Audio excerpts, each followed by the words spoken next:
Jammu and Kashmir Police recovers perfume IED for the first time from terrorist, probe on.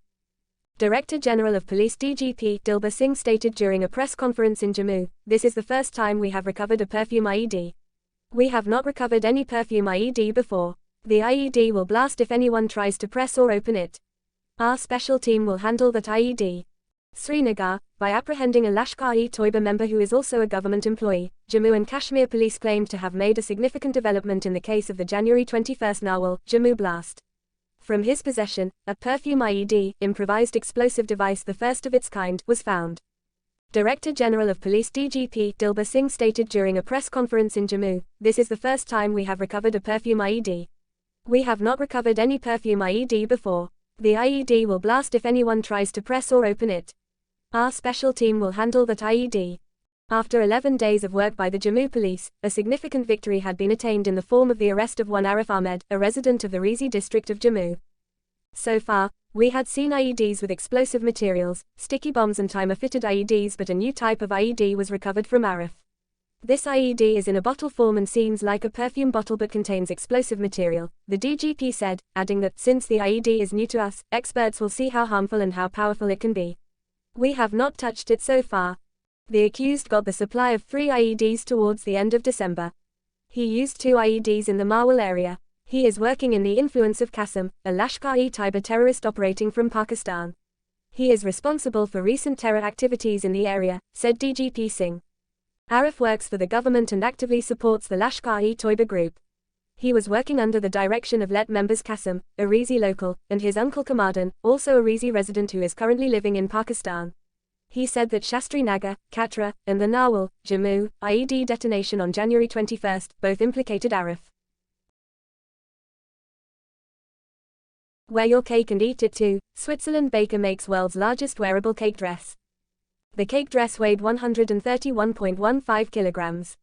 Natasha Colleen Kim Farley Focus, a cake maker from Switzerland, exceeded the limits of what a designer cake is after she successfully constructed a cake that was fashioned as a wearable wedding dress.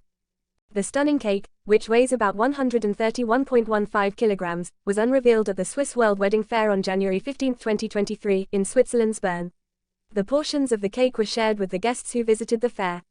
Natasha runs a bakery named Sweetie Cakes that specializes in making custom cakes. She made this cake design in an attempt to make the Guinness World Record for making the largest wearable cake dress supported. On Monday, the Guinness World Records shared a video of this cake dress on Instagram. The video gathered over 68,000 likes. The lower part of the cake was made using an aluminium frame and 2 metal bolts, while the top part of the dress was made using a mix of sugar paste and fondant. The dress skirt was also fitted with small boards that held the portions of the cake within them. To make sure that the dress stays in place as the model walks in it, wheels were fitted at the dress's bottom to allow more movement and evenly distribute the dress's weight. As per guidelines set up by the Guinness World Record, for the record to be valid, the edible dress should have been a minimum of 68 kilograms and the model wearing it should be able to walk at least 5 meters 16 feet while wearing the dress. Liverpool legend John Barnes causes social media uproar with controversial claim on Adolf Hitler and black Jews. Liverpool legend John Barnes caused a social media uproar with his recent comments on Adolf Hitler and black Jews. Barnes claimed that World War II would not have taken place if Hitler had invaded non-European countries. World War II was fought between 1939 and 1945. An estimated 35 million to 50 million people were killed in the war. Barnes, however, believes the catastrophic event would not have happened if Hitler had decided to invade Africa instead. He wrote on Twitter via Daily Star, "WW2 started because the Allies wanted to stop Germany becoming too powerful, nothing to do with right or wrong.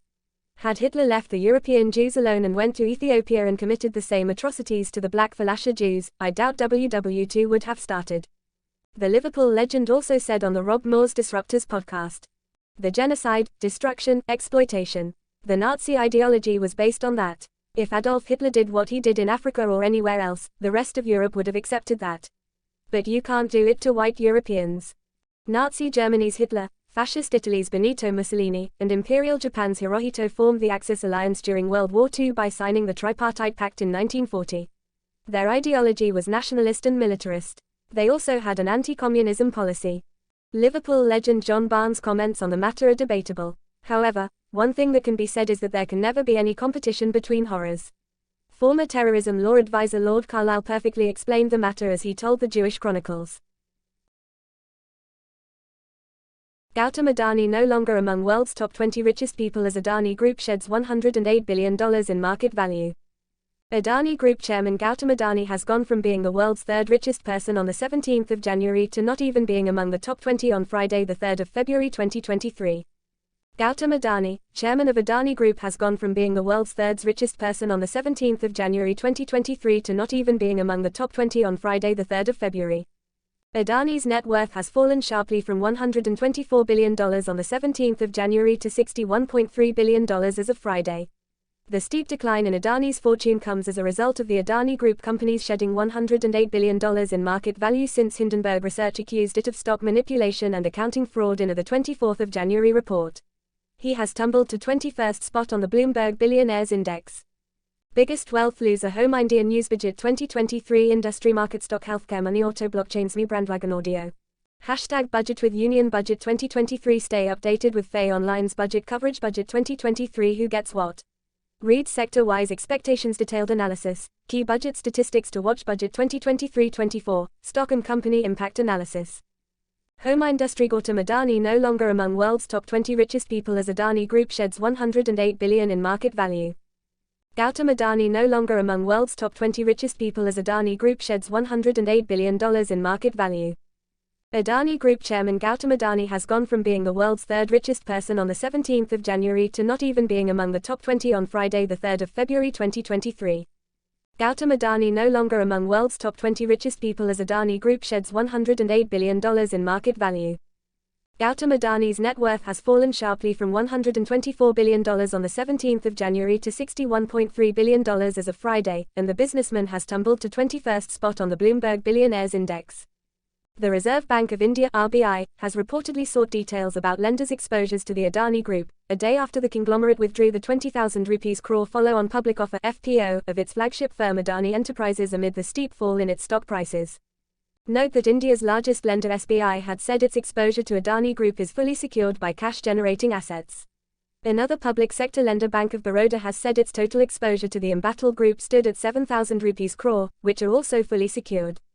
Meanwhile, the National Stock Exchange (NSE) has put three Adani stocks, namely, Adani Enterprises, Adani Ports, and Ambuja Cements, under the Additional Surveillance Measure (ASM) framework from the 3rd of February 2023.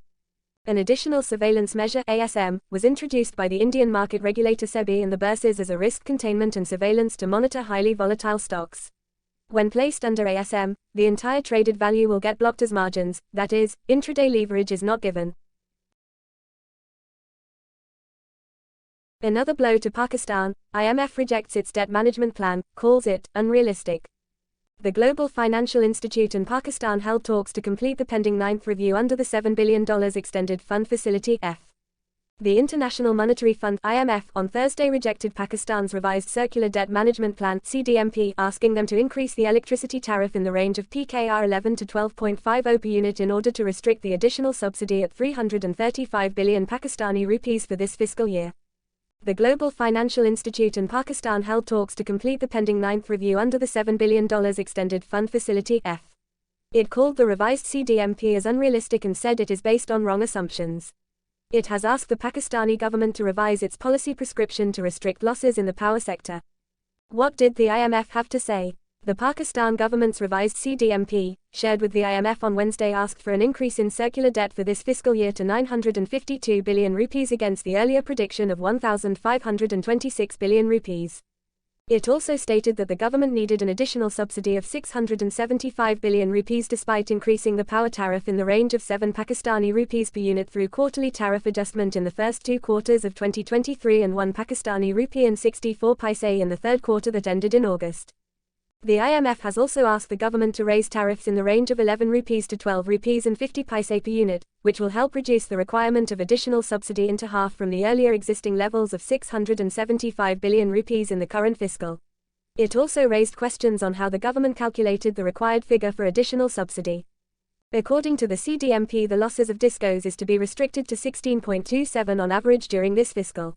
The Pakistan government has also set a target to recover fuel price adjustment (FPA) charges deferred during last summer to get 20 billion rupees against estimates of 65 billion rupees it made last summer. The IMF review mission led by Nathan Porter arrived in Islamabad on Monday.